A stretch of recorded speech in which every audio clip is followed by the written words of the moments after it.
اعوذ باللہ من الشیطان الرجیم بسم اللہ الرحمن الرحیم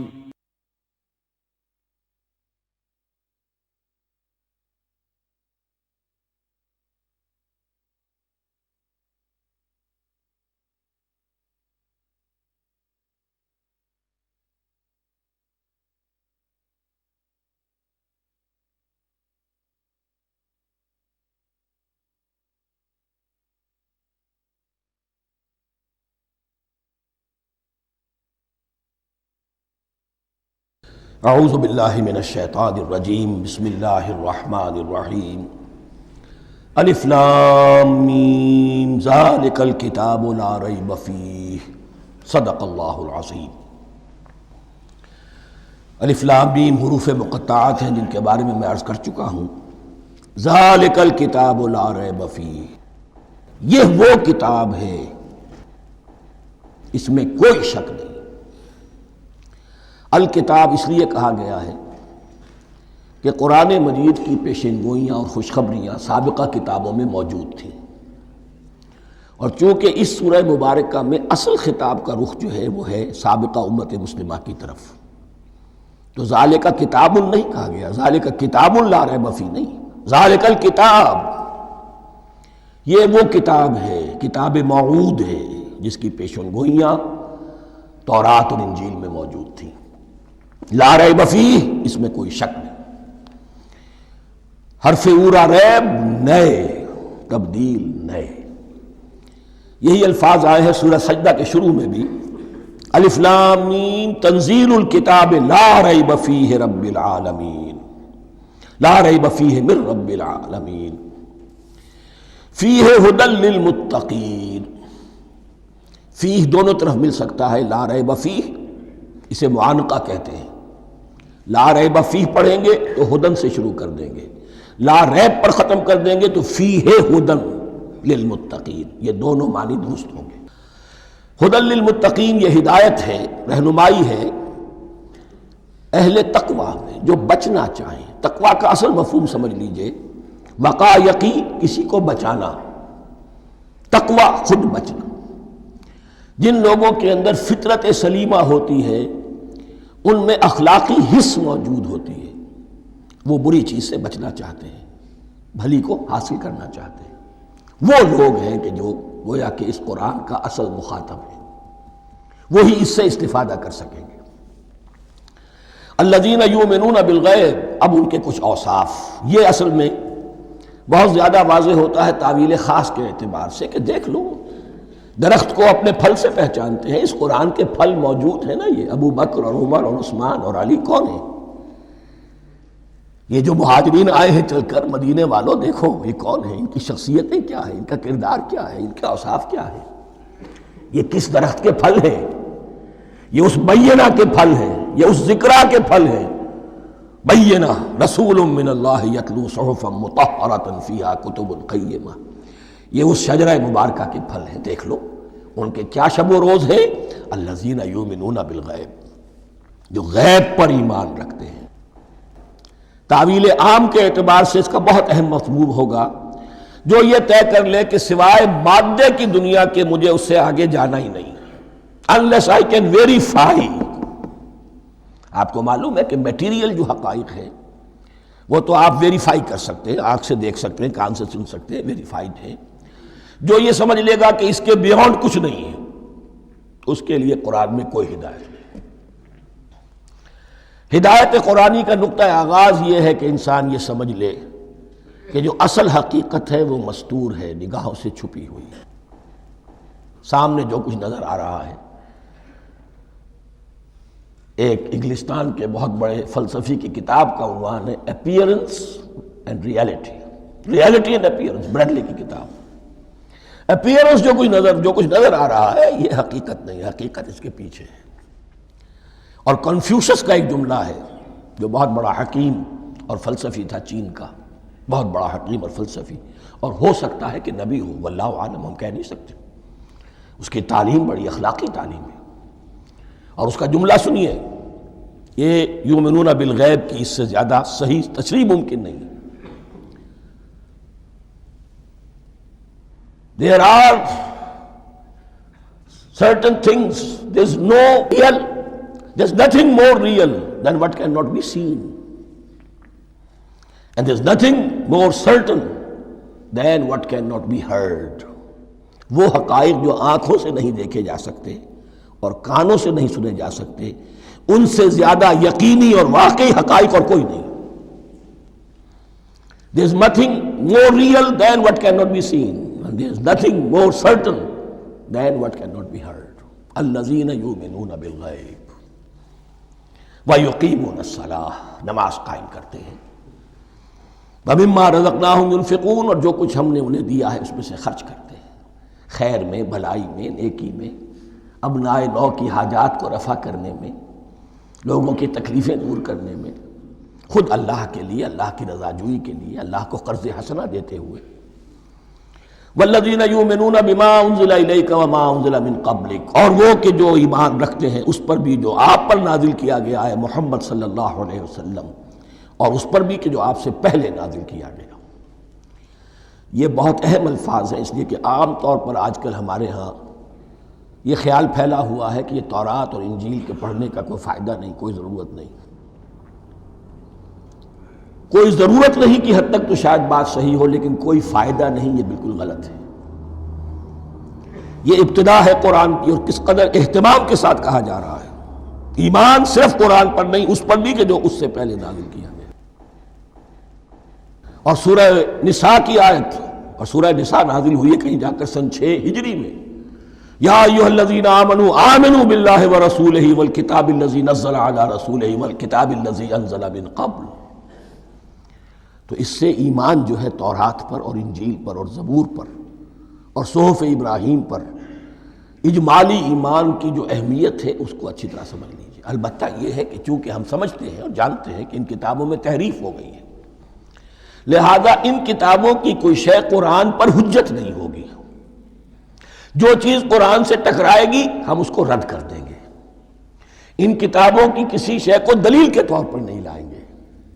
لیکن جہاں قرآن مجید کی کسی بات کی نفی نہ ہو رہی ہو تو بہت سے حقائق ہمیں ان کتابوں ہی سے ملتے ہیں. انبیاء کے مابین جو زمانی ترتیب ہے، کرونالوجیکل آرڈر جو ہے، وہ تو ہمیں تورات سے ملتا ہے، قرآن میں تو نہیں. قرآن میں کبھی حضرت نوح کا ذکر بعد میں ہے، حضرت موسیٰ کا پہلے. وہاں تو کسی اور پہلو سے ترتیب آتی ہے، لیکن وہاں ہمیں تاریخ ملتی ہے ابراہیم کی، اسحاق کی، یعقوب کی، انبیاء بنی اسرائیل کی، موسیٰ کی، عیسیٰ کی. یہ ساری چیزیں تو اس کی اہمیت جو ہے اس کو سمجھ لیجئے. والذین یؤمنون بما انزل الیک وما انزل من قبلک وبالآخرۃ ھم یوقنون، آخرت پر وہ یقین رکھتے ہیں. نوٹ کرنے والی بات کیا ہے کہ باقی سب چیزوں کے لیے لفظ ایمان آیا، آخرت کے لیے ایقان. کیوں؟ واقعہ یہ ہے کہ انسان کے عمل کے اعتبار سے سب سے زیادہ مؤثر شے ایمان بالآخرہ ہے. ایمان بالآخرہ ہے تو عمل سیدھا رہے گا کہ ہاں مجھے جواب دہی کرنی ہے، جانا ہے، اٹھنا ہے، اللہ کے حضور حاضری ہے. اگر یہ یقین ہے تو عمل صحیح ہوگا. اس میں کمی ہو گئی تو توحید جو ہے وہ بھی بس ایک عقیدہ، ایک ڈوگما بن کے رہ جائے گی. ایمان بالرسالت بھی بدعات کو جنم دے گا. عید میلاد نبی منا لیجئے، اور کچھ عشقیہ اشعار کہہ دیجئے، نعتیہ اشعار کہہ دیجئے، اللہ اللہ خیر صلی اللہ، یہ ایمان بالرسالت کے مظہر ہوں گے.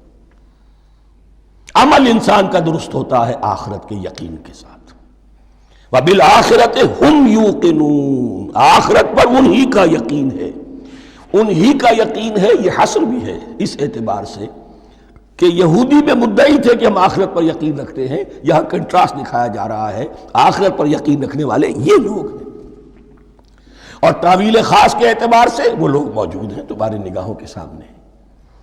13 برس کی محنت کی کمائی محمد الرسول اللہ صلی اللہ علیہ وسلم کی، اس کتاب کی، یتلو علیہم آیاتہ ویزکیہم ویعلمہم الکتاب والحکمہ، اس کا جو نتیجہ ہے وہ تمہارے سامنے. اولئک علی ھدی من ربہم، یہ وہ لوگ ہیں جو اپنے رب کی طرف سے ہدایت پر ہیں. وہ ابتدائی ہدایت بھی ان کے پاس تھی اور یہ تکمیلی ہدایت بھی، قرآن پر بھی ان کا یقین پورا ہے اور محمد کا اتباع بھی وہ کر رہے ہیں۔ وَأُولَٰئِكَ هُمُ الْمُفْلِحُونَ، اور یہی وہ لوگ ہیں جو فلاح پانے والے ہیں۔ فلاح کا لفظ بھی قرآن مجید کی بڑی اہم اصطلاح ہے، منزل مراد کو پہنچ جانا، کسی باطنی حقیقت کا عیا ہو جانا۔ اسی لیے اس پر پھر گفتگو انشاءاللہ ہوگی سورہ مومنون کے شروع میں، لیکن یہ کہ فلاح پانے والے، کامیاب ہونے والے اصل میں یہی لوگ ہیں۔ تو گویا کہ تعویل خاص میں صحابہ کرام کی طرف اشارہ ہو گیا، تعویل عام میں ہر شخص کو بتا دیا گیا اگر قرآن کی ہدایت سے مستفید ہونا ہے تو یہ اوصاف اپنے اندر پیدا کرو۔ اب دوسرا گروہ، ان الذین کفروا سواء علیہم انذرتہم ام لم تنذرہم لا یؤمنون، یقیناً جن لوگوں نے کفر کیا، اور یہاں مراد کیا ہے؟ جو کفر پر اڑ گئے ہیں۔ اس کو ہم تعویل عام میں نہیں لے سکتے، اس لیے کہ اگر تو ہم اس کو عام میں لے لیں گے تو اس کے معنی تو یہ ہوں گے جس شخص نے کسی وقت کفر کیا اب وہ ہدایت پر آ ہی نہیں سکتا۔ نہیں، یہ بات نہیں ہے۔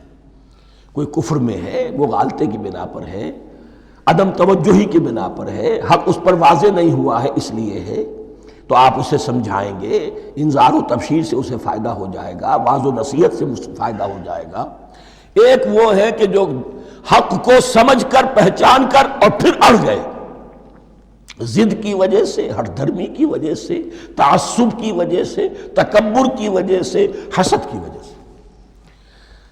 ان الذین کفروا، ایسے لوگوں کا معاملہ کیا ہے؟ سواء علیہم انذرتہم ام لم تنذرہم لا یؤمنون، برابر ہے ان کے لیے خواہ آپ انہیں سمجھائیں خواہ نہ سمجھائیں، ڈرائیں نہ ڈرائیں، انذار فرمائیں نہ کریں، لا یؤمنون، وہ ایمان لانے والے نہیں۔ وہی بات جو میں نے کہی تھی کہ سوتے کو جگایا جا سکتا ہے، جاگتے کو کیسے جگائیں؟ ختم اللہ علی قلوبہم وعلی سمعہم وعلی ابصارہم غشاوہ، ان کے دلوں پر اللہ نے مہر کر دی ہے۔ کیوں کر دی ہے؟ یہ ابتداءً مہر نہیں ہوئی، جب حق کو پہچان کر انہوں نے رد کر دیا، اس کی پاداش میں، اس کی سزا کے طور پر۔ ختم اللہ علی قلوبہم، اللہ نے ان کے دلوں پر مہر کر دی ہے، وعلی سمعہم، اور ان کی سماعت پر بھی، وعلی ابصارہم غشاوہ، اور ان کی آنکھوں کے سامنے پردہ پڑ چکا ہے۔ یہ مضمون سورہ یاسین کے شروع میں پھر آئے گا بہت شر و بست کے ساتھ۔ وَلَهُمْ عَذَابٌ عَظِيمٌ، اور ان کے لیے تو اب بہت بڑا عذاب ہے۔ یہ دوسرا گروہ ہو گیا، ایک رکوع میں دو کو سمیٹ لیا گیا، کل ابھی 7 آیتیں ہوئی ہیں۔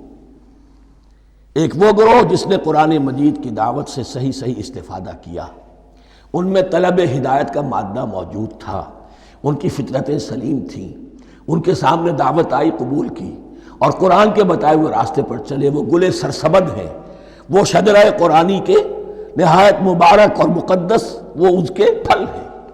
ایک گروہ وہ ہے جس نے حق کو پہچانا لیکن اس کو رد کر دیا اپنے تعصب یا ہٹ درمی کی وجہ سے۔ ان کا ذکر آ گیا بہت اختصار کے ساتھ، اس لیے کہ ان کا ذکر آپ کو بہت تفصیل سے مکی صورتوں میں ملے گا۔ اب آیا تیسرا گروہ، وَمِنَ النَّاسِ، اور لوگوں میں کچھ ایسے بھی ہیں، مَن يَقُولُ آمَنَّا بِاللَّهِ وَبِالْيَوْمِ الْآخِرِ وَمَا هُم بِمُؤْمِنِينَ، جو کہتے تو یہ ہے کہ ہم ایمان رکھتے ہیں اللہ پر بھی اور یوم آخر پر بھی، مگر وہ حقیقت میں مومن نہیں ہے۔ یہاں ایک بات سمجھ لیجئے، اکثر اور بیشتر مفسرین نے اس تیسری کیٹیگری کے بارے میں یہی رائے قائم کی ہے کہ یہ منافقین مذکور ہیں یہاں، اگرچہ لفظ منافق یا لفظ نفاق نہیں آیا یہاں، لیکن مولانا امیر احسن اصلاحی صاحب نے ایک رائے ظاہر کی ہے جو بڑی قیمتی ہے، وہ یہ کہ یہاں ایک کردار کا نقشہ کھینچ دیا گیا ہے۔ غور کرنے والے غور کر لیں، دیکھ لیں، جس پر بھی وہ چسپاں ہو جائے۔ اور بالفعل جب یہ آیات نازل ہو رہی تھیں تو دو طبقات پر یہ کردار نگاری جو ہے، یہ جو شخصیت کا ہیولہ کھینچا جا رہا ہے، وہ دو کے اوپر راست آ رہا تھا۔ ایک علماء یہود، وہ بھی کہتے تھے کہ ٹھیک ہے محمد جو کہہ رہے ہیں، ہم بھی اللہ کو مانتے ہیں، آخرت کو بھی مانتے ہیں، اسی لیے یہاں رسالت کا ذکر نہیں ہے۔ بھئی ہم محمد ہی کو نہیں مانتے نا صلی اللہ علیہ وسلم، باقی اگر 1.25 لاکھ نبی آئے ہیں تو باقی 1.25 لاکھ کو تو ہم مانتے ہیں۔ ایک محمد کو نہیں مانا، ایک عیسیٰ کو نہیں مانا، بس۔ تو ہمیں بھی مانا جانا چاہیے کہ ہم بھی مسلمان ہیں۔ ایک یہ ان کی رائے ہے، اور واقعہ یہ ہے کہ یہاں اس طریقے کا تذکرہ ہو رہا ہے کہ جس سے ان کا کردار بھی جھلک رہا ہے، روح سخن ان کی طرف جا رہا ہے۔ مجھے یاد ہے اپنی 10ویں جماعت کے زمانے میں دہلی میں نے دیکھا تھا کہ ناٹ سرکس، وہاں کا ایک بڑی مارکیٹ ہوتی تھی، تو جوتے کی ایک دکان پہ ایک بہت بڑا جوتا لٹکایا ہوا تھا، بہت بڑا، اور لکھا تھا free to home it fits, جس کے پاؤں میں یہ ٹھیک ٹھیک آ جائے وہ لے جائے اس کو۔ تو یہ free to home it fits ہے، ایک کردار ہے۔ اب یہ کردار جس کے اوپر بھی فٹ بیٹھ جائے، ان میں یقیناً زیادہ تو غلبہ یہی ہے جو مفسرین کی رائے ہے، منافقین کا معاملہ جو ہو رہا ہے، لیکن یہ کردار بعین نہیں فٹ بیٹھ رہا ہے یہود کے علماء پر۔ اور یہ بھی نوٹ کر لیجئے کہ جو مدینہ منورہ میں نفاق کا جو پودا پروان چڑھا ہے، بلکہ پودا نہیں کہنا چاہیے، جھاڑ جھکاڑ جو پروان چڑھا ہے، وہ یہودیوں کے زیر اثر، جیسے جنگل کے اندر بڑے بڑے درخت بھی ہوتے ہیں اور اندر جو ہے نیچے جھاڑیاں بھی ہوتی ہیں، تو یہ نفاق کا جھاڑ جھکاڑ جو ہے وہ یہودی علماء کا جو پودا تھا، اور بہت بڑا تھا، اس میں کوئی شک نہیں، اس کے سائے میں پروان چڑھا ہے۔ ان دونوں میں معنوی ربط بھی ہے۔ وَمِنَ النَّاسِ مَن يَقُولُ آمَنَّا بِاللَّهِ وَبِالْيَوْمِ الْآخِرِ وَمَا هُم بِمُؤْمِنِينَ، اور لوگوں میں سے کچھ ایسے بھی ہیں جو کہتے تو یہ ہے کہ ہم ایمان رکھتے ہیں اللہ پر اور یوم آخر پر، لیکن وہ مومن نہیں ہیں۔ يُخَادِعُونَ اللَّهَ وَالَّذِينَ آمَنُوا وَمَا يَخْدَعُونَ إِلَّا أَنفُسَهُمْ، وہ دھوکہ دینے کی کوشش کر رہے ہیں اللہ کو اور اہل ایمان کو۔ دیکھیں یخادعون جو ہے یہ باب مفعلہ ہے، باب مفعلہ میں کشمکش ہوتی ہے، کشاکش ہوتی ہے، لہذا ترجمہ میں نے کیا کوشش کر رہے ہیں۔ وما یخدعون الا انفسهم، یہ ثلاثی مجرد میں آ گیا، اور نہیں دھوکہ دے رہے مگر صرف اپنے آپ کو۔ یہ یقینی ہے اپنے آپ کو تو دھوکہ دے رہے ہو، لیکن یہ کہ اللہ اور اس کے رسول کو اور اللہ اور اہل ایمان کو دھوکہ نہیں دے سکتے۔ سورہ نساء کی آیت نمبر 142 میں یہ کھل کر منافقین کے بارے میں یہی الفاظ آئے ہیں، ان المنافقین یخادعون اللہ وہو خادعہم، یقیناً منافقین جو ہے وہ اللہ کو دھوکہ دینے کی کوشش کر رہے ہیں اور اللہ انہیں دھوکہ دے رہا ہے۔ وما یشعرون، انہیں اس کا شعور نہیں ہے۔ یہ بہت اچھی طرح نوٹ کر لیجئے، منافقین کی بھی اکثریت وہ تھی جنہیں اپنے نفاق کا شعور نہیں تھا، وہ اپنے تئیں سمجھتے تھے اپنے آپ کو مسلمان، وہ کہتے تھے یہ بے وقوف لوگ ہیں، محمد رسول اللہ کے بارے میں کہتے تھے یہ خام خواہ جو ہے انہوں نے لڑائی بھڑائی مول لے لی ہے اہل مکہ کے ساتھ، کیا ضرورت ہے، امن کے ساتھ جو ہے بات کرنی چاہیے۔ وہ سمجھتے تھے کہ ہم خیر خواہ ہیں، ہم بھلی بات کہہ رہے ہیں، یہ بے وقوف لوگ ہیں، دیکھتے نہیں کہ کس سے ٹکرا رہے ہیں، ہاتھ میں اسلحہ نہیں ہے اور لڑائی کے لیے جا رہے ہیں، تو بے وقوف تو یہ ہے۔ لیکن وہ سمجھتے تھے کہ ہم تو بڑے مخلص ہیں، ہم مصلح ہیں، تو ما یشعرون بہت ضروری ہے۔ بعض لوگ منافق ایسے بھی تھے کہ جو اسلام میں داخل ہی ہوتے تھے دھوکہ دینے کی خاطر، اور ان پہ پہلے دن سے واضح ہوتا تھا کہ ہم مسلمان نہیں ہیں، ہم نے اسلام کا لبادہ اوڑھا ہے صرف دھوکے کے لیے۔ اس کا ایک ذکر سورہ آل عمران میں آئے گا، لیکن اکثر و بیشتر منافقین دوسری طرح کے تھے جنہیں اپنے نفاق کا شعور حاصل نہیں تھا۔ فی قلوبہم مرض، ان کے دلوں میں ایک روگ ہے، بیماری ہے۔ یہ روگ اور بیماری کیا ہے؟ ایک لفظ میں اس کو تعبیر کیا جائے، کردار کی کمزوری، ویکنس آف کیریکٹر۔ ایک شخص وہ ہوتا ہے کہ جو سمجھتا ہے یہ حق ہے، ہر سے باد آباد، اب جو ہو سو ہو۔ ایک حق کو حق پہچان کر رد کر دیتا ہے، وہ کافر ہو گیا۔ ایک حق کو حق پہچان کر آیا تو صحیح، لیکن ویکنس آف کیریکٹر کی وجہ سے قوت ارادی کمزور ہے، آخرت بھی چاہتے ہیں، دنیا کو بھی ہاتھ سے دینے کو تیار نہیں، یہاں کا بھی کوئی نقصان نہ ہو اور آخرت کا بھی سارا بھلا ہمیں مل جائے۔ یہ وہ لوگ ہیں در حقیقت کہ اس کو کہا روگ۔ فی قلوبہم مرض فزادہم اللہ مرضا، تو اللہ نے ان کے مرض میں اضافہ کر دیا۔ یہ اللہ کی سنت ہے، آپ حق پر چلنا چاہیں حق کا راستہ آپ کے لیے آسان کر دے گا، آپ برائی کی طرف جانا چاہیں بڑی سے بڑی برائی آپ کے لیے ہلکی ہوتی چلی جائے گی۔ کوئی خاص بات ہی نہیں، چلو یہ بھی کر گزرو، جب یہ کر لیا تو یہ بھی کر گزرو۔ اور اگر آپ بین بین لٹکنا چاہیں تو اللہ اسی پہ چھوڑ دیتا ہے۔ ٹھیک ہے، آپ سمجھتے ہیں ہم کامیاب ہو رہے ہیں، ہم نے مسلمانوں کو بھی دھوکہ دے لیا، وہ ہمیں مسلمان سمجھتے ہیں، اور یہودیوں کو بھی دھوکہ دے لیا، وہ سمجھتے ہیں کہ ہم ان کے ساتھی ہیں، تو سمجھا کامیاب ہو رہے ہیں، حقیقت میں کامیابی نہیں۔ فی قلوبہم مرض فزادہم اللہ مرضا ولہم عذاب علیم بما کانوا یکذبون، اور ان کے لیے تو دردناک عذاب ہے۔ عذاب عظیم کا لفظ آیا تھا اوپر کفار کے لیے، وَلَهُمْ عَذَابٌ عَظِيمٌ، 7ویں آیت ختم ہوئی، اور عذاب علیم کا لفظ آیا یہاں، ان کے لیے دردناک المناک عذاب ہے، بما کانوا یکذبون، بسبب اس جھوٹ کے جو وہ بول رہے تھے۔ وَإِذَا قِيلَ لَهُمْ لَا تُفْسِدُوا فِي الْأَرْضِ، اور جب ان سے کہا جاتا تھا مت فساد کرو زمین میں، مراد کیا ہے اس سے؟ کہ جب محمد کو مان لیا کہ اللہ کے رسول ہیں، اب ٹھیک ٹھیک پیروی کرو، ان کے پیچھے چلو، ان کا حکم ہے تو جنگ کے لیے نکلو، ان کی طرف سے تقاضا آتا ہے مال پیش کرو، اور اگر تم اس سے کتراتے ہو تو فساد مچا رہے ہیں، جماعتی زندگی کے اندر فتنہ و فساد پیدا کر رہے ہیں۔ وَإِذَا قِيلَ لَهُمْ لَا تُفْسِدُوا فِي الْأَرْضِ قَالُوا إِنَّمَا نَحْنُ مُصْلِحُونَ، وہ کہتے تھے نہیں ہم تو صلح کرانے والے ہیں، اصلاح کرنے والے ہیں، ہم چاہتے ہیں لڑنا بھیڑنا کوئی اچھی بات نہیں ہے، ٹکراؤ تصادم یہ کوئی اچھے کام تھوڑا ہی ہے، بس ٹھنڈے ٹھنڈے دعوت دیتے رہو، جو چاہے قبول کر لے، جو چاہے رد کر دے، خام خواہ یہ ٹکرانا اور یہ جنگ کرنا اور اللہ کے دین کو غالب کرنے کے لیے یہ قربانی دو اور یہ مصیبت جھیلو اور یہ مشقت برداشت کرو اور یہ چیز چھوڑو اور یہ ترک کرو، یہ کاہے کے لیے؟ وَإِذَا قِيلَ لَهُمْ لَا تُفْسِدُوا فِي الْأَرْضِ قَالُوا إِنَّمَا نَحْنُ مُصْلِحُونَ أَلَا إِنَّهُمْ هُمُ الْمُفْسِدُونَ وَلَٰكِن لَا يَشْعُرُونَ، آگاہ ہو جاؤ کہ وہی ہیں مفسد، فساد پھیلانے والے۔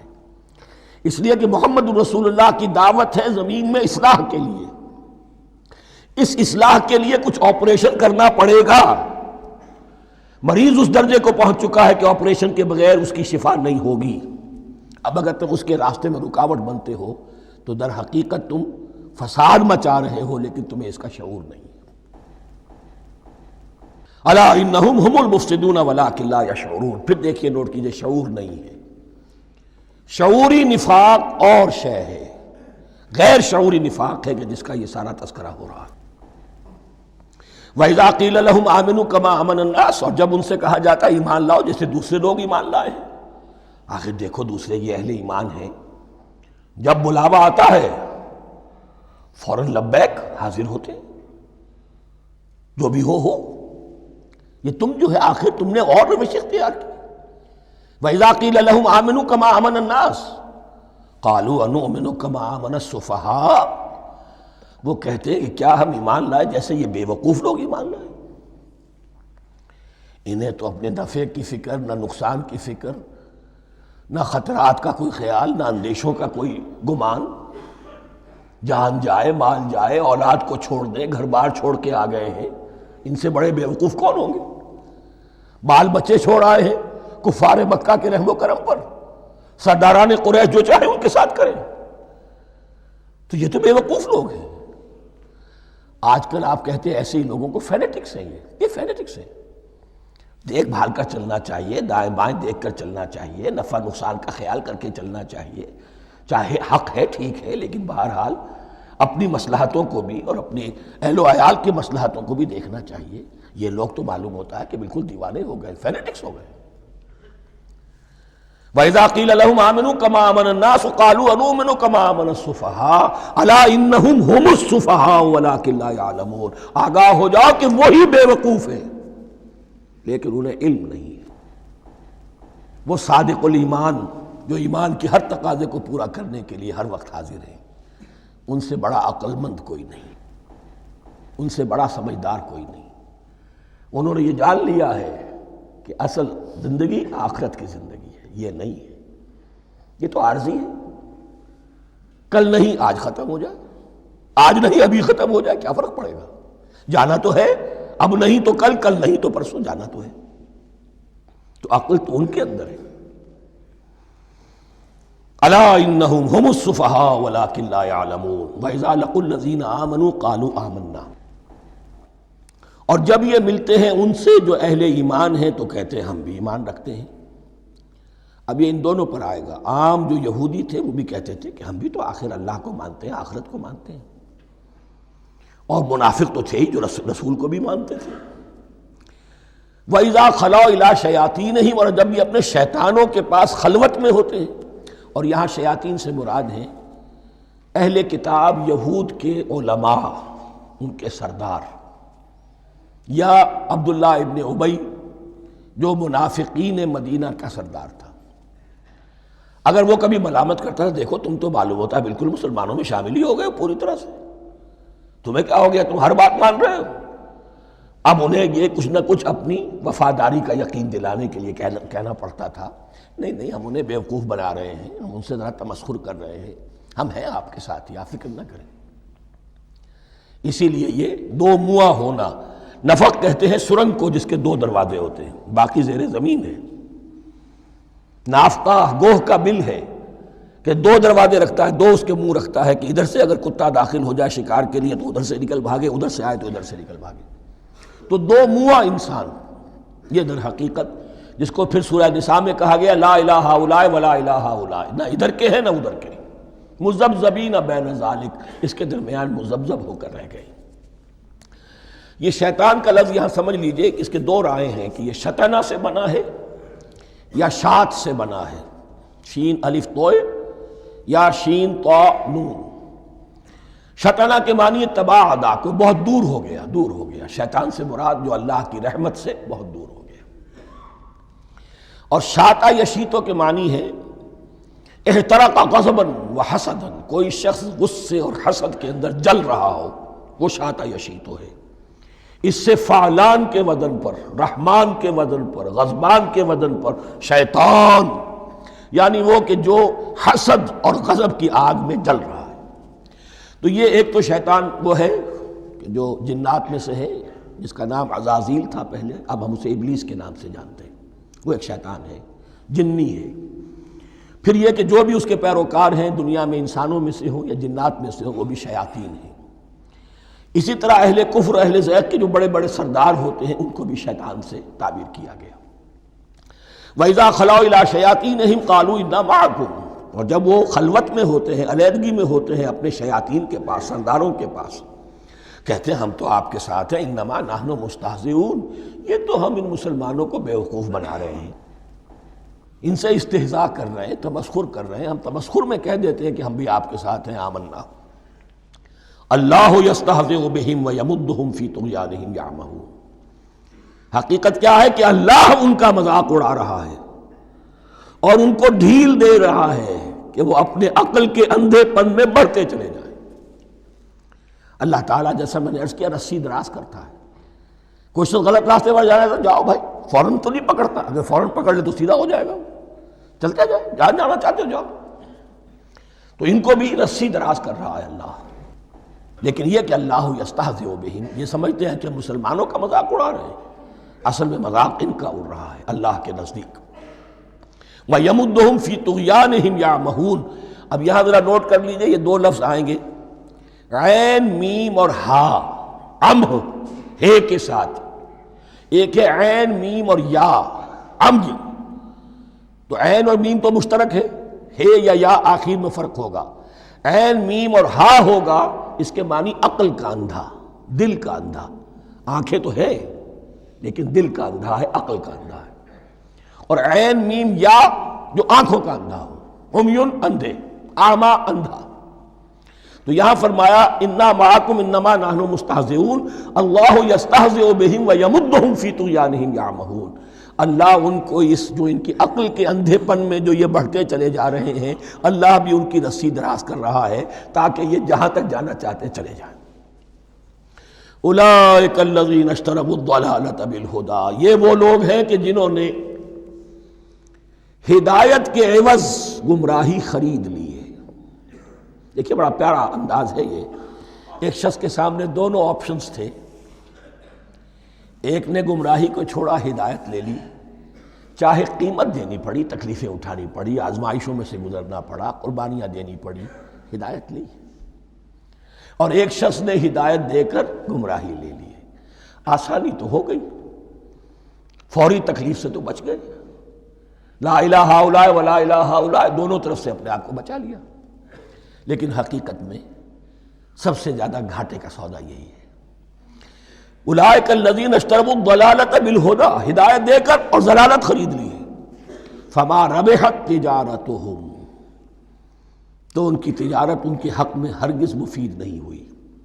اب یہاں بھی دیکھیے، را با اور ہے ہا، ربحا، اس کے معنی نفع، صحیح نفع، جائز نفع۔ را با اور وا، ربا، وہ سود، وہ بھی اضافہ ہے، وہ بھی بڑھوتری ہے، لیکن وہ حرام ہے۔ ایک ہے تجارت کے اندر جو نفع ہو جائے وہ ربح ہے، را با اور ہا یہ نفع ہے جو جائز نفع ہے۔ را با اور وا، ربا، یہ کیا ہے؟ یہ سود ہے، یہ حرام ہے۔ را اور با مشترک ہے، آگے ہا، آگے اور با، اس کا فرق ہے۔ فما ربحت تجارتہم وما کانوا مہتدین، ان کی تجارت ان کے حق میں ہرگز مفید نہیں ہوئی اور نہیں ہے اب یہ ہدایت پانے والے۔ مثلہم، اب یہاں دو تمثیلیں آ رہی ہیں بڑی پیاری۔ پہلی تمثیل ہے کفار کے بارے میں، دوسری تمثیل ہے یہ بین والے لوگوں کے بارے میں۔ پہلوں کے لیے کیا تمثیل ہے؟ مثلہم کمثل الذی استوقد نارا، ان کی مثال اس شخص کی سی ہے جس نے آگ روشن کی۔ ایک نقشہ کھینچا جا رہا ہے، اندھیری شب ہے جدا اپنے قافلے سے ہے تو، تیرے لیے ہے میرا شعلہ نوا قندیل۔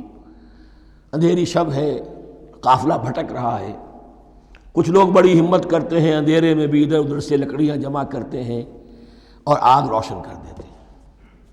لیکن عین اس وقت جب آگ روشن ہوتی ہے کچھ لوگوں کی بینائی سلب ہو جاتی ہے۔ پہلے وہ اندھیرے میں اس لیے تھے کہ روشنی نہیں تھی، اب وہ اندھیرے کے اندھیرے میں رہ گئے کہ روشنی تو خارج میں آ گئی، اپنی اندر کی روشنی گل ہو گئی، بصارت سلب ہو گئی۔ یہ مثال ہے ان کفار کی کہ حضور کی آمد سے پہلے سب بھٹک رہے تھے، کوئی حقیقت واضح نہیں تھی، قافلہ انسانیت بھٹک رہا تھا اندھیری شب میں۔ محمد الرسول اللہ آئے، انہوں نے آگ روشن کر دی، اب راستہ کھل گیا، ہدایت واضح ہو گئی۔ لیکن کچھ ضد یا تعصب یا تکبر یا حسد کی بنیاد پر کچھ لوگوں کی اندر کی بینائی زائل ہو گئی، تو وہ تو ویسے کے ویسے بھٹک رہے ہیں، جیسے پہلے اندھیرے میں تھے ویسے ہی اب اندھیرے میں ہیں۔ روشنی میں آنے والے تو وہ ہیں، دیکھ لو، جن کا ذکر سب سے پہلے ہوا ہے۔ مثلہم کمثل الذی استوقد نارا، اس شخص کی سی ہے کہ جس نے آگ روشن کی۔ فلما اضاءت ما حولہ، جب اس آگ نے اپنے ماحول کو، گردا گرد کو روشن کر دیا، ذہب اللہ بنورہم، اللہ ان کی نور بصارت کو لے گیا، سلب کر لیا اللہ نے۔ وترکہم فی ظلمات لا یبصرون، اور چھوڑ دیا انہیں ان اندھیروں کے اندر کہ وہ کچھ نہیں دیکھتے۔ صم بکم عمی فہم لا یرجعون، اسم کہتے ہیں بہرے کو، سم جمع ہے اس کی، سمن۔ اب کمو کہتے ہیں گونگے کو، بکمن اس کی جمع ہے۔ آما کہتے ہیں اندھے کو، عمیون اس کی جمع ہے۔ یہ بہرے ہیں، گونگے ہیں، اندھے ہیں، فہم لا یرجعون، اب یہ لوٹنے والے نہیں۔ یہ کون ہے؟ ابو جہل ہے، ابو لہب ہے، ولید بن مغیرہ ہے، عقبہ ابن ابی معیط ہے۔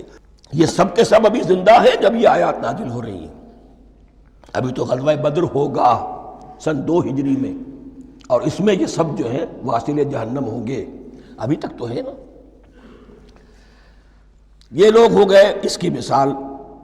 وَمَثَلُهُمْ كَمَثَلِ الَّذِي اسْتَوْقَدَ نَارًا فَلَمَّا أَضَاءَتْ مَا حَوْلَهُ ذَهَبَ اللَّهُ بِنُورِهِمْ وَتَرَكَهُمْ فِي ظُلُمَاتٍ لَا يُبْصِرُونَ صُمٌّ بُكْمٌ عُمْيٌ فَهُمْ لَا يَرْجِعُونَ۔ اب دوسری مثال، أَوْ كَصَيِّبٍ مِّنَ السَّمَاءِ، یا بڑی زور کی بارش برس رہی ہے آسمان سے، فِيهِ ظُلُمَاتٌ، اس میں اندھیرے بھی ہیں، وَرَعْدٌ، اور گرج ہے، وَبَرْقٌ، اور بجلی چمک رہی ہے۔ یجعلون اصابعہم فی آذانہم من الصواعق حذر الموت، کچھ لوگ ہیں کہ جو اپنی انگلیاں اپنے کانوں کے اندر ٹھوسے ہوئے ہیں کہ وہ جو کڑک ہے اس سے ان کی جانیں نہ نکل جائیں، موت نہ آ جائے۔ کڑکا ایسا ہے کہ اس کڑکے سے بچنے کے لیے اپنی انگلیاں اپنی کانوں میں ٹھوس رکھی ہیں، حذر الموت، موت کے خوف سے۔ واللہ محیط بالکافرین، اللہ ایسے کافروں کا احاطہ کیے ہوئے ہے، بچ کر کہاں جائیں گے۔ یکاد البرق یخطف ابصارہم، قریب ہے کہ بجلی ان کی نگاہوں کو لے جائے، ان کی بینائی کو سلب کر لے۔ کلما اضاء لہم، لیکن ہوتا کیا ہے، جب ذرا روشنی ہوئی تو چل لیے۔ مشوا فیہ، بجلی چمکی، کچھ نظر آ گیا دائیں بائیں تو کچھ تھوڑا سا چل لیے۔ وَإِذَا أَظْلَمَ عَلَيْهِمْ، اور جب تاریکی ان پر طاری ہو گئی، قاموا، کھڑے کے کھڑے رہ گئے۔ یہ نقشہ ہے ان کا کہ ایک طرف بارش ہو رہی ہے، قرآن مجید ہے، آسمان سے نازل ہو رہا ہے، یہ ماہ مبارکہ ہے، یہ کتاب مبارکن ہے، لیکن یہ کہ اس کے ساتھ کڑکے ہیں، گرج ہے، کفر سے مقابلہ ہے، کفر کی طرف سے دھمکیاں ہیں، اندیشے ہیں، خطرات ہیں، امتحانات ہیں، آزمائشیں ہیں۔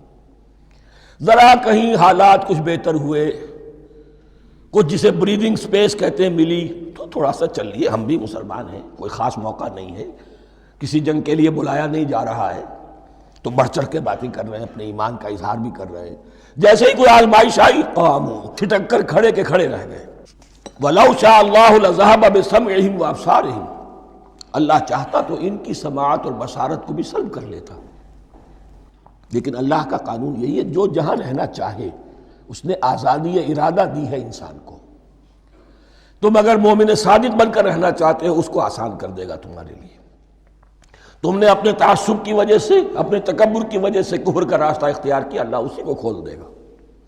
تم بیچ میں لٹکنا چاہتے ہو، لٹکتے رہو، اللہ تعالیٰ جو ہے جبرن کسی کو نہ حق پہ لائے گا، نہ جبرن کسی کو باطل پر لے کر جائے گا، اس لیے کہ جبر اگر ہو تو پھر امتحان کا معاملہ ختم، پھر جزا و سزا بیکار ہے، غیر منطقی ہے، غیر معقول ہے۔ ان اللہ علی کل شیء قدیر، یقیناً اللہ تعالیٰ ہر چیز پر قادر ہے۔ یہ دو رکوع اس اعتبار سے کہ انسانی شخصیتوں کا سمجھنا، اور جیسا کہ میں نے عرض کیا، تعویل عام ذہن میں رکھیے، جب بھی کبھی کوئی دعوت حق اٹھے گی، اگر وہ واقعتاً کل کے کل حق کی دعوت ہے اور اس میں انقلابی رنگ ہے کہ باطل سے پنجہ آزمائی کرنی ہے، باطل کو نیچا دکھانا ہے، حق کا غلبہ کرنا ہے، تو یہ تین قسم کے افراد لازماً ہمیشہ وجود میں آ جائیں گے۔ ان کو پہچاننا، ان کے کردار کی جو اصل جو اس کے پیچھے پس منظر ہے، اس کو جاننا بہت ضروری ہے۔ اب جو تیسرا رکوع آ رہا ہے سورہ بقرہ کا، اس میں قرآن کی دعوت کا خلاصہ ہے۔ قرآن کیا ماننے کی دعوت دیتا ہے، اس کی پکار کیا ہے۔ جیسا کہ میں عرض کر چکا ہوں، 2/3 قرآن پہلے نازل ہو چکا ہے، پس منظر میں ہے۔ ہمارے لیے اس ترتیب مصحف کے اعتبار سے وہ قرآن بعد میں آئے گا، ترتیب نزول کے اعتبار سے وہ پس منظر میں موجود ہے، لیکن چونکہ یہاں پر مصحف کے اندر یہاں سے آغاز کیا جا رہا ہے، لہذا اس کا خلاصہ جو ہے لب لباب، یہ ایک رکوع میں، اور قرآن کے فلسفے کا اور اس کے بعض نہایت ہی اہم جو موضوعات ہیں اور مسائل ہیں، ان کا ذکر پھر چوتھے رکوع میں۔ ابھی ہم تیسرا رکوع پڑھ رہے ہیں۔ یا ایھا الناس اعبدوا ربکم الذی خلقکم والذین من قبلکم لعلکم تتقون، اے لوگو بندگی اختیار کرو اپنے اس رب کی، اپنے اس مالک کی جس نے تمہیں پیدا کیا، اور نہ صرف تم کو پیدا کیا، تم سے پہلے جتنے لوگ گزرے انہیں بھی پیدا کیا تاکہ تم بچ سکو۔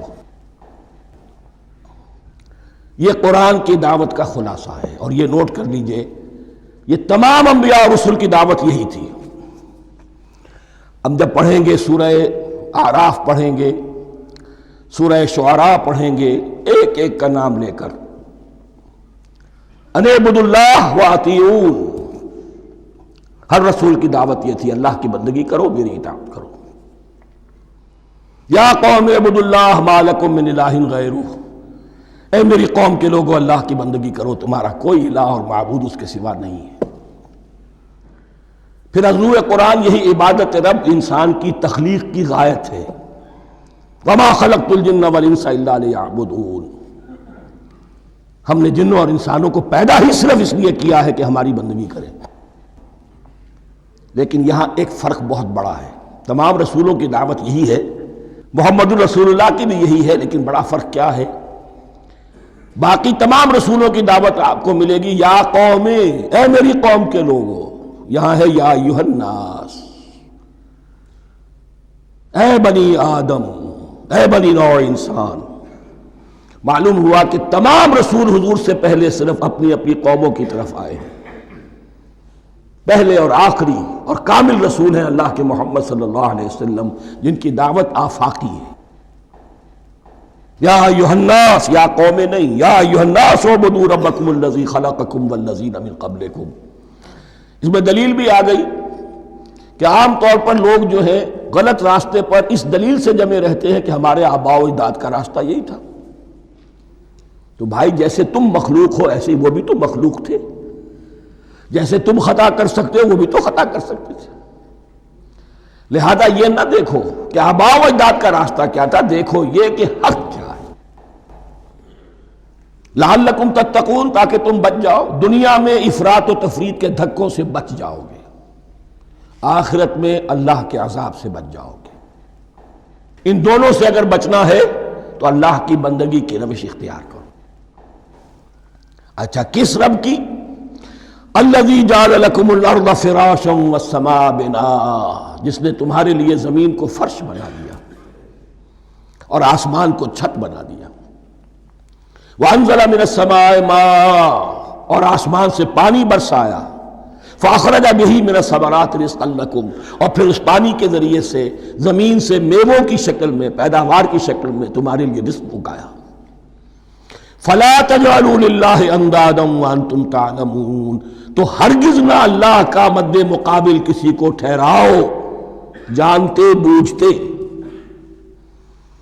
وانتم تعلمون کا ایک مطلب یہ بھی ہے کہ تم بھی مانتے ہو کہ اس کائنات کا خالق اللہ کے سوا کوئی نہیں۔ اہل عرب بھی مانتے تھے، جو ان کے دیوی دیوتا تھے وہ سمجھتے تھے کہ یہ اللہ کے اوتار ہیں یا اللہ کے ہاں بہت یہ پسندیدہ ہیں، اللہ کے محبوب ہیں، اس کے اولیاء ہیں، اس کی بیٹیاں ہیں، لہذا یہ شفاعت کریں گے تو ہمارا بیڑا پار ہو جائے گا، ورنہ خالق وہ مانتے تھے اللہ ایک ہی ہے۔ جب تم یہ مانتے ہو کائنات کا خالق ایک، مدبر ایک، تو اب کسی کو اس کا مد مقابل نہ بناؤ۔ انداد ند کی جمع ہے، لا ضد لہ ولا ند لہ، اللہ کا کوئی مد مقابل نہیں۔ اس میں یہاں تک بات ہے کہ حضور اس درجے، اس توحید کی باریکیوں تک پہنچا کر گئے ہیں اس امت کو کہ کسی صحابی نے ایسے ہی کہہ دیا ما شاء اللہ وما شئت، جو اللہ چاہے اور جو آپ چاہیں۔ حضور نے فوراً ٹوک دیا اجعلتنی للہ ندا، کیا تو نے مجھے اللہ کا مد مقابل بنا دیا ہے؟ اس کائنات میں مشیت صرف ایک کی چلتی ہے، کسی اور کی مشیت اس کی مشیت کے تابع پوری ہو جائے ہو جائے، لیکن مشیت مطلقہ صرف اس کی ہے۔ یہاں تک کہ حضور سے فرمایا گیا کہ اے نبی آپ کے لیے یہ ممکن نہیں ہے جسے چاہے ہدایت دے دیں، انک لا تہدی من احببت ولکن اللہ یہدی من یشاء۔ اگر یہ اختیار میں ہوتا تو ابو طالب دنیا سے بغیر ایمان لائے نہ جاتے۔ فلا تجعلوا للہ اندادا وانتم تعلمون۔ اب ان دو آیتوں میں تو یوں سمجھیے توحید نظری بھی اور توحید عملی بھی۔ توحید عملی کیا ہے؟ بندگی صرف اسی کی ہو۔ اب آیا ہے رسالت کا معاملہ، وَإِن كُنتُمْ فِي رَيْبٍ مِّمَّا نَزَّلْنَا عَلَىٰ عَبْدِنَا، اگر تمہیں رسالت محمدی پر شک ہے صلی اللہ علیہ وسلم، اس کے کیا معنی ہے؟ کہ تمہیں اس قرآن کے بارے میں شک ہے جو ہم نے اپنے بندے پر نازل کیا ہے۔ اگر ہے شک فی الواقع، وَإِن كُنتُمْ فِي رَيْبٍ، اگر تمہیں واقعتاً شک ہے مما نزلنا علی عبدنا، اس پر جو ہم نے اپنے بندے پر نازل فرمایا ہے، فاتوا بسورۃ من مثلہ، تو لے آؤ اس جیسی ایک ہی صورت۔ یہ ہم کل پوری تفصیل سے دیکھ چکے ہیں کہ برسبیل تنزل یہاں پہنچے ہیں، پہلے 2 آیتیں میں نے آپ کو سنائی تھی، اس میں پورے قرآن کی مثال لانے کا چیلنج کیا گیا. پھر ایک آیت سنائی جس میں 10 صورتیں ہی لے آؤ. اب آخری درجے میں ایک صورت ہی بنا لا، اور ایک صورت تو سورۃ العصر کے مساوی بھی ہو سکتی تھی، سورۃ الکوثر کے مساوی بھی ہو سکتی تھی. وَادْعُوا شُهَدَاءَكُم مِّن دُونِ اللَّهِ إِن كُنتُمْ صَادِقِينَ، اور بلا لو اپنے سارے مددگاروں کو اللہ کے سوا، جن ہوں انس ہوں. اس لیے کہ قریش کا خیال یہ تھا کہ جو شعراء ہوتے ہیں ان کے پاس جن ہوتے ہیں، وہ جن انہیں سکھاتے ہیں، ورنہ عام آدمی تو یہ شعر نہیں کہہ سکتا. تو تمہارا اگر کوئی گمان ہے کوئی جنات سکھانے والے ہیں، کوئی انسان ہے، خطیب ہیں، شعراء ہیں، ادیب، سب کو جمع کر. ان کنتم صادقین. اب یہ ہے بہت ہی، جس کو میں نے کل کہا تھا، آپ کو یاد ہوگا، قرآن کا انداز کیا ہوتا ہے کہ وہ اپنے اندر جھانکنے کی دعوت دیتا ہے. یہ گویا کہ آنکھوں میں آنکھیں ڈال کر یہ کہا جا رہا ہے کہ حقیقت میں تمہیں کوئی شک نہیں ہے، یہ تم بات بنا رہے ہو صرف. اگر واقعتاً شک ہے تو آؤ میدان. حقیقت یہ ہے کہ تمہیں شک نہیں ہے. اگر تم سچے ہو فاتو بصورت من مثلہ، تو اس جیسی ایک ہی صورت بنا لاؤ. فَإِن لَمْ تَفْعَلُوا، اب ذرا انداز دیکھیے تحدی کا اور چیلنج کا. پھر اگر تم یہ نہ کر پاؤ، وَلَن تَفْعَلُوا، اور ہرگز نہیں کر سکو گے. یہ چیلنج کون دے سکتا ہے؟ اللہ کے سوا کوئی نہیں دے سکتا. یہ انداز کسی کتاب کا نہیں ہے. ذَلِكَ الْكِتَابُ لَا رَيْبَ فِيهِ، یہ کسی کا نہیں ہے. فَإِن لَمْ تَفْعَلُوا وَلَن تَفْعَلُوا، پھر اگر تم نہ کر پاؤ اور تم ہرگز نہیں کر پاؤ گے، فَاتَّقُوا النَّارَ الَّتِي وَقُودُهَا النَّاسُ وَالْحِجَارَةُ، تو ڈرو اس آگ سے جس کا ایندھن بنیں گے انسان اور پتھر. اعدت للکافرین، کافروں کے لیے تیار کر لی گئی ہے، بھڑکا دی گئی ہے. پتھروں کا ذکر خاص طور پر کیوں ہے؟ 2 اس کے امکانات ہیں. آپ کو معلوم ہے کہ وہ جو پتھر کا کوئلہ ہوتا ہے اس کی آگ بڑی سخت ہوتی تھی، عام جو ہمارا یہ لکڑی کا کوئلہ ہوتا ہے اس کے مقابلے میں. اور دوسرے یہ بھی کہ چونکہ انہوں نے جو معبود تراش رکھے تھے وہ پتھر کے ہوتے تھے، تمہارے ساتھ ہی تمہارے ان معبودوں کو بھی جھونکا جائے گا اور وہ بھی جلیں گے، تاکہ تمہاری حسرت کے اندر اضافہ ہو. ان سے ہم دعائیں مانگا کرتے تھے، ان کے سامنے ماتھے ٹیکتے تھے، ان کے سامنے ڈنڈوت کرتے تھے، ان کو چڑھاوے چڑھاتے تھے. اب یہاں گویا کہ ایمان باللہ، توحید، ایمان بالرسالت اور ایمان بالآخرت. فَاتَّقُوا النَّارَ الَّتِي وَقُودُهَا النَّاسُ وَالْحِجَارَةُ اُعِدَّتْ لِلْكَافِرِينَ وَبَشِّرِ الَّذِينَ آمَنُوا وَعَمِلُوا الصَّالِحَاتِ، اور بشارت دے دیجئے اے نبی ان لوگوں کو کہ جو ایمان لائے اور جنہوں نے نیک عمل کیے. أَنَّ لَهُمْ جَنَّاتٍ تَجْرِي مِن تَحْتِهَا الْأَنْهَارُ، کہ ان کے لیے وہ باغات ہیں کہ جن کے دامن میں ندیاں بہتی ہوں گی. لفظی ترجمہ ہوگا جن کے نیچے ندیاں بہتی ہوں گی. مراد اس سے کیا ہے؟ عام فطری باغ وہ ہوتے تھے کہ جس میں ذرا اونچائی پر جو ہے درخت لگے ہوئے ہیں اور دامن میں ندی بہہ رہی ہے، تو اس سے خود بخود جو ہے وہ اریگیشن، نیچرل اریگیشن ہو رہی ہے، درختوں کے جڑوں تک پانی پہنچ رہا ہے. بہرحال ترجمہ آپ لفظی کریں، ان کے نیچے ندیاں بہتی ہوں گی یا یہ کہ جن کے دامن میں ندیاں بہتی ہوں گی. کلما رزقوا منہا من ثمرۃ رزقا، جب بھی کبھی انہیں دیا جائے گا کوئی پھل رزق کے طور پر کھانے کے لیے جنت میں، قالوا ھذا الذی رزقنا من قبل، وہ کہیں گے یہ تو وہی شے ہے جو ہمیں پہلے بھی ملتی تھی. اس کا ایک مفہوم یہ ہے، یہ جو نزل ہے، ابتدائی جو ہے دعوت ہے، ابتدائی ضیافت جو ہوگی اس میں وہی چیزیں کہ جو معروف ہے، جانی پہچانی ہے. یہ رمان، یہ دیکھیے یہ انار آ رہا ہے خوبصورت، یہ انگور ہے خوبصورت، یہ نخیل ہے، یہ نخل ہے، یہ رطب ہے، لیکن ذائقے کی کوئی نسبت و تناسب بھی نہیں ہوگا. وہ کہیں گے یہ وہی شے ہے جو ہمیں پہلے ملتی تھی. وَأُتُوا بِهِ مُتَشَابِهًا، مشابہ تو ہوگی وہ، لیکن ان کے ذائقے میں زمین و آسمان کا فرق ہوگا. اور ایک یہ بھی مفہوم لیا گیا کہ آخرت میں جنت میں بھی وہی میوے ملتے رہیں گے، لیکن ان کا ذائقہ بدلتا رہے گا. شکل وہ ہوگی لیکن ذائقہ وہ نہیں رہے گا کہ جس سے انسان کی پھر طبیعت بڑھ جاتی ہے ایک ہی شے کو کھاتے ہوئے. وَلَهُمْ فِيهَا أَزْوَاجٌ مُطَهَّرَةٌ، اور ان کے لیے ہوں گے اس میں بہت ہی پاک باز، نہایت پاک کی ہوئی بیویاں ہوں گی. ازواج مطہرۃ وہم فیہا خالدون، اور اس میں رہیں گے ہمیشہ ہمیشہ۔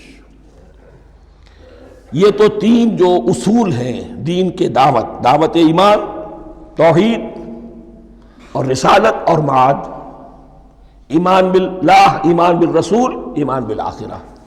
اب ذرا کچھ ضمنی مسائل ہیں کہ جو بعض کفار کی طرف سے، بعض معتزلین کی طرف سے پیش ہوتے تھے، وہ کبھی بھی اس چیلنج کا مقابلہ تو نہ کر سکے، میدان میں تو نہ آ سکے۔ یہ بالکل ایسی بات ہے جیسے کسی مصور کی تصویر پر اعتراض کرنے والے تو بہت تھے۔ جب کہا گیا کہ ذرا یہ لیجئے قلم، اس کو ٹھیک کر دیجئے، یہ برش آپ کے ہاتھ میں دیتا ہوں، اب سب پیچھے ہٹ گئے۔ تو کوئی صورت قرآن کے مقابلے میں لانا وہ تو ان کے لیے ممکن نہیں تھی، لیکن ادھر ادھر سے اعتراضات کرنے کے لیے جو زبانیں کھلتی تھی ان میں سے ایک اعتراض نقل کیا جا رہا ہے۔ وہ یہ تھا کہ وہ کہتے تھے کہ قرآن مجید میں مکھی کی تشبیہ آئی ہے، یہ تو بڑی حقیر سی شے ہے، اعلیٰ کلام ہو اور اعلیٰ متکلم ہو وہ ایسی حقیر چیزوں کا تذکرہ نہیں کرتا۔ بیت العنکبوت، مکڑی کا بھی ذکر ہے قرآن میں، اتنی حقیر شے کا، یہ کوئی اعلیٰ کلام نہیں۔ اس کا جواب دیا جا رہا ہے کہ اصل میں کہیں تشبیہ بیان کرنی ہے، تمثیل بیان کرنی ہے، تو دیکھنا یہ کہ جس شے کے لیے تشبیہ دی جا رہی ہے اس کی مناسبت والی شے ہو۔ شے کوئی بہت حقیر ہے تو کسی عظمت والی شے سے آخر کیسے تشبیہ دی جائے گی؟ وہ تو کسی حقیر شے سے ہی تشبیہ دی جائے گی، تو جو اصل مقصد ہے تشبیہ کا وہ پورا ہوگا۔ ان اللہ لا یستحی ان یضرب مثلا ما بعوضۃ فما فوقہا، اللہ تعالیٰ کو تو اس میں کوئی جھجک نہیں ہے، کوئی شرم نہیں ہے کہ وہ مچھر کی مثال بیان کرے، تو اس سے اوپر، اب یا فوقہا میں دونوں معنی ہو جائیں گے، یعنی کمتر اور حقیر ہونے میں اس سے بھی بڑھ کر، یا یہ کہ اس سے اوپر کی کوئی شے، اس کی مثال دینے میں اللہ کو کوئی جھجک نہیں، اس لیے کہ مکھی بھی بہرحال مچھر سے تو ذرا بڑی شے ہے۔ اس معنی میں بھی ہو سکتا ہے فوقہا، اور فوقہا اس معنی میں بھی کہ اس سے بھی حقیر ہونے میں اس سے بھی بڑھ کر۔ فَأَمَّا الَّذِينَ آمَنُوا فَيَعْلَمُونَ أَنَّهُ الْحَقُّ مِنْ رَبِّهِمْ، تو جو لوگ صاحب ایمان ہیں وہ جان لیتے ہیں کہ یہ حق ہے ہمارے رب کی طرف سے۔ وَأَمَّا الَّذِينَ كَفَرُوا، اور جنہوں نے کفر کیا ہے، فَيَقُولُونَ مَاذَا أَرَادَ اللَّهُ بِهَذَا مَثَلًا، یہ کیا مثال اللہ نے دی، کیا ارادہ ہوا اللہ کا اس مثال کے ذریعے سے، ناک بھو چڑھا رہے ہیں، اعتراض کر رہے ہیں۔ اب جو آ رہا ہے اگلا جملہ وہ ہے بہت اہم، یضل بہ کثیرا ویہدی بہ کثیرا، اسی کے ذریعے سے اللہ بہتوں کو ہدایت دیتا ہے اور اسی کے ذریعے سے بہتوں کو گمراہ کرتا۔ معلوم ہوا کہ ہدایت اور گمراہی، اور ہدایت اور ضلالت انسان کی سبجیکٹو کنڈیشن کے اوپر دار و مدار ہے اس کا۔ آپ کے دل میں خیر ہے، بھلائی ہے، نیت صحیح ہے، طلب ہدایت، طلب علم، اس میں آپ سچے ہیں، آپ کو ہدایت مل جائے گی۔ دل میں زیغ ہے، کجی ہے، نیت میں ٹیڑھ ہے، فساد ہے، تو اسی کے ذریعے سے اللہ آپ کی گمراہی میں اضافہ کر دے گا۔ یضل بہ کثیرا ویہدی بہ کثیرا، لیکن اللہ کا یہ کسی کو ہدایت دینا اور کسی کو ضلالت دینا علل ٹپ نہیں ہے، کسی قاعدے اور قانون کے بغیر نہیں ہے۔ وما یضل بہ الا الفاسقین، نہیں گمراہ کرتا وہ اس کے ذریعے سے مگر صرف سرکش لوگوں کو، جن میں سرکشی ہے، تعلی ہے، تکبر ہے، اور ان کے اوصاف کیا ہے؟ الذین ینقضون عہد اللہ من بعد میثاقہ، جو توڑ دیتے ہیں اللہ کے ساتھ کیے ہوئے عہد کو، اور سب سے بڑا عہد یہ سورہ اعراف میں چل کر آئے گا، عہد الست۔ عالم ارواح میں ہم عہد الست کر کے آئے، الست بربکم قالوا بلا، کیا میں ہی نہیں ہوں تمہارا رب؟ تمام ارواح نے، میں بھی تھا، آپ بھی تھے، سب تھے، کل انسان، جتنے انسان دنیا میں آج تک آ چکے ہیں وہ بھی تھے، اور جو آنے ہیں ابھی قیامت تک وہ بھی تھے، لیکن تھے صرف ارواح کی شکل میں، جسم نہیں تھے۔ اور یہ میں آپ کو بتا چکا ہوں، مکمل وجود ہے انسان کا روحانی وجود، اولاً تخلیق اس کی ہوئی تھی، اسی سے آگے چل کر ایک بہت فلسفے کا بہت گہرا مضمون آ رہا ہے آگے چل کر۔ وہ جو عہد الست بربکم قالوا بلا، انہوں نے اس عہد کو توڑا، اللہ کو اپنا مالک اور خالق اور اپنا حاکم جاننے کی بجائے خود حاکم بن کر بیٹھ گئے۔ الیس لی ملک مصر، کیا مصر کی بادشاہی میری نہیں ہے؟ I am the sovereign. We are sovereign. Popular sovereignty. بغاوت، سرکشی، فاسق۔ وما يضل به الا الفاسقين الذين ينقضون عهد الله من بعد ميثاقه ويقطعون ما امر الله به ان يوصل، اور کاٹتے ہیں وہ چیز جسے اللہ نے جوڑنے کا حکم دیا ہے۔ اللہ نے صلہ رحمی کا حکم دیا ہے، یہ قطع رحمی کرتے ہیں مال کی طلب میں۔ بھائی بھائی کو ختم کرتا ہے اس کے مال کو ہتھیانے کے لیے، اپنی ذاتی اغراض کے لیے تمام اخلاقی حدود جو ہے انسان پس و پیش ڈال دیتا ہے، اپنا تکبر، اپنے لیے تعلی۔ الذین، آپ دیکھیے نوٹ کیجئے، اس میں ہماری شریعت کا فلسفہ یہ ہے، ایک تعلق ہے اللہ کا بندے کے ساتھ، حقوق اللہ، ایک ہے بندوں کا بندوں کے ساتھ، حقوق العباد۔ اللہ کا حق کیا ہے؟ اسے حاکم اور مالک، اور حاکم سمجھو، الملک سمجھو، خود اس کے بندے بنو۔ انسانوں کا حق کیا ہے؟ کونوا عباد اللہ اخوانا، سب آپس میں بھائی بھائی اللہ کے بندے بن جاؤ۔ اور اس میں سب سے اہم ترین رحمی رشتہ ہے، سگے بھائی بہنیں، پھر دادی کے اوپر جا کر وہ کزنز آ جائیں گے، پر دادی پر جا کر اور جمع ہو جائیں گے، یہاں تک کہ آدم و حوا پر تمام انسان جمع ہو جائیں گے۔ تو رحمی رشتے کی بڑی اہمیت ہے۔ تو وہ فاسقین کے جو توڑتے ہیں اللہ کے عہد کو، اس کو مضبوطی سے باندھنے کے بعد، وَيَقْطَعُونَ مَا أَمَرَ اللَّهُ بِهِ أَن يُوصَلَ وَيُفْسِدُونَ فِي الْأَرْضِ، انہی دونوں چیزوں کے نتیجے میں زمین میں فساد پیدا ہوتا ہے۔ یا اللہ کی اطاعت سے باغی ہو گئے، اور یا آپس میں ایک دوسرے کی گردنیں کاٹنے لگے۔ اولئک ھم الخاسرون، یہی لوگ ہیں جو بالآخر خسارے میں، آخری اور دائمی خسارے میں رہنے والے ہیں۔ کیف تکفرون باللہ وکنتم امواتا، تم کیسے کفر کرتے ہو اللہ کا؟ بڑا پیارا انداز ہے۔ وکنتم امواتا، تم مردہ تھے، فاحیاکم، تمہیں زندہ کیا، ثم یمیتکم، پھر تمہیں مارے گا، ثم یحییکم، پھر جلائے گا، ثم الیہ ترجعون، پھر تم اس کی طرف لوٹ جاؤ گے، لوٹا دیے جاؤ گے۔ یہاں وہ بات آ گئی جو آج نگاہوں سے بالکل اوجھل ہو چکی ہے۔ یہ ہم دنیا میں آنے سے پہلے مردہ تھے، کیا مانی؟ یہ مضمون آ کر اصل میں سورہ غافر یا سورہ مومن میں چل کر اس کی پوری وضاحت ہوگی، لیکن چونکہ یہاں تذکرہ ہو چکا ہے عہد الست کا، ہماری پہلی تخلیق ہوئی عالم ارواح میں، ارواح کی صورت میں، پھر ہمیں سلا دیا گیا، وہ ہماری پہلی موت تھی۔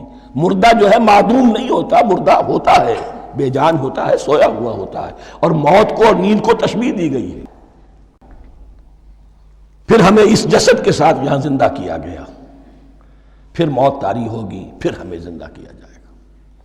یہ آیت جیسا کہ میں نے عرض کیا بہت بڑی اور بڑی گہری حکمت اور فلسفہ قرآن کی آیت ہے۔ کیسے اللہ کا انکار کرتے؟ کنتم اموات، تم مردہ تھے، سوئی ہوئی ارواح کی شکل میں تھے، فاحیاکم، تمہیں جگایا اس جسد کے ساتھ، زندہ کیا، ثم یمیتکم ثم یحییکم، پھر تمہیں مارے گا، پھر جلائے گا، ثم الیہ ترجعون، پھر تم اس کی طرف لوٹا دیے جاؤ گے۔ اور اب اس کے بعد جو آخری آیت ہے، هو الذی خلق لکم ما فی الارض جمیعا، اس نے تمہارے لیے بنایا ہے جو کچھ بھی زمین میں ہے۔ اس میں خلافت کا مضمون آ گیا۔